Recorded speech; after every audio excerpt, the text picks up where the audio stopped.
Assalamualaikum warahmatullahi wabarakatuh. Sebelumnya mohon maaf mengganggu waktu ibu-ibu. Di sini saya ingin menyampaikan penyuluhan tentang diet rendah garam untuk penderita hipertensi. Nah, sebelumnya perkenalkan, nama Ulun Diani Islamiyati, mahasiswa dari Poltekkes Kemenkes Banjarmasin.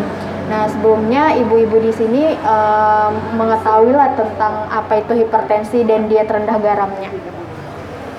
Nah, jadi hipertensi di sini tuh yaitu yang biasanya disebut oleh orang itu adalah tekanan darah tinggi atau darah tinggi.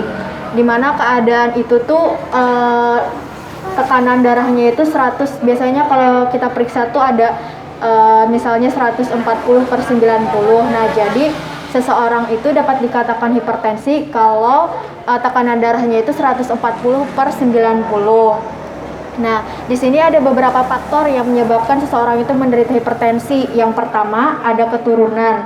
Nah, keturunan itu misalnya ayah atau ibu dari ibu-ibu itu mengalami hipertensi, itu kemungkinan anaknya juga akan mengalami hipertensi. Yang kedua, umur. Semakin kita bertambah usia atau semakin tua, itu faktor resiko menderita hipertensi itu lebih besar dibandingkan orang yang lebih muda. Kemudian asupan makan tinggi garam. Kan biasanya kalau orang penderita hipertensi itu kan kebanyakan makan garam, itu harus dibatasi atau dikurangi. Kemudian juga obesitas. Nah, obesitas di sini disebabkan karena kurangnya aktivitas, itu dapat juga memicu obesitas sehingga mengalami hipertensi. Stres, merokok dan minuman alkohol, dan juga yang minum minuman yang berkafein atau kopi. Kemudian makan makanan tinggi lemak atau kolesterol. Nah, jadi orang yang menderita hipertensi itu mengalami tanda dan gejala. Yang pertama seperti kayak pusing atau sakit kepala, kemudian penglihatan kabur atau matanya kabur, kemudian rasa berat pada bahu dan nyeri dada. Nah, jadi penanganan untuk hipertensi itu ada dua. Yang pertama dengan mengonsumsi obat anti hipertensi dan melakukan diet rendah garam.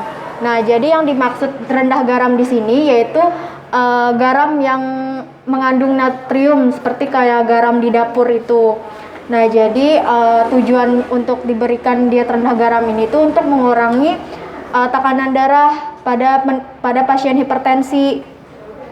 Nah, di leket di sini sudah saya masukkan di situ pengaturan makannya, ada bahan-bahan makanan yang dianjurkan dan tidak dianjurkan.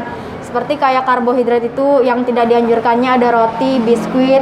Itu disebabkan karena roti dan biskuit itu kan mengandung pengawet atau ada raginya, yang dimana ragi itu mengandung natrium sehingga tidak dianjurkan untuk penderita hipertensi.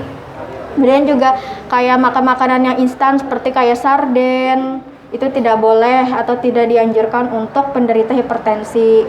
Semua bahan-bahan makanan yang tidak semua bahan makanan yang diawetkan itu tidak dianjurkan untuk penderita hipertensi.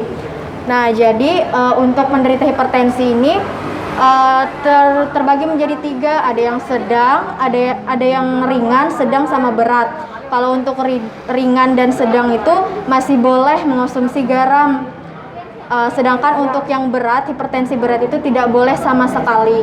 Nah, jadi cara untuk mengatasi makanan rasa tawar pada makanan itu dapat ditambahkan dengan bumbu-bumbu lain, bumbu-bumbu dapur yang lainnya seperti kayak gula merah, gula pasir, bawang merah, bawang putih, ada jahe, kencur, salam dan bumbu lain yang tidak mengandung atau mengandung natriumnya sedikit.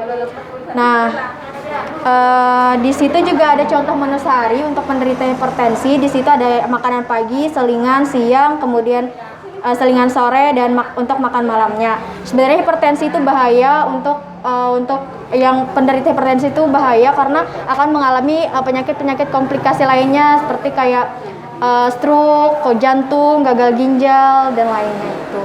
Nah, itu saja yang dapat saya sampaikan mengenai diet rendah garam untuk pasien hipertensi. Apakah ibu-ibu ada yang kurang paham atau ingin bertanya, silakan.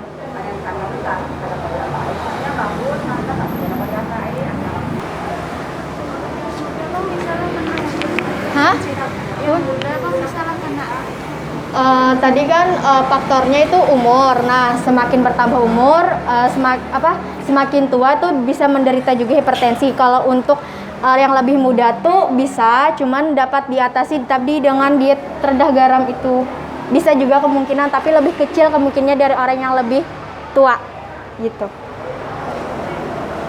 Baik, ada lagi?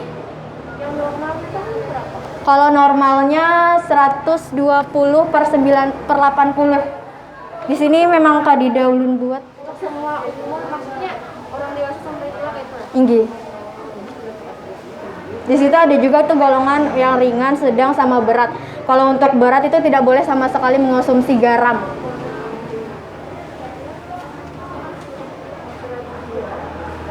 Baik, itu saja.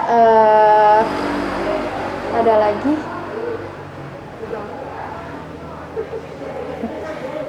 Baik, saya akhiri. Kurang lebihnya mohon maaf. Wassalamualaikum warahmatullahi wabarakatuh. Kampung.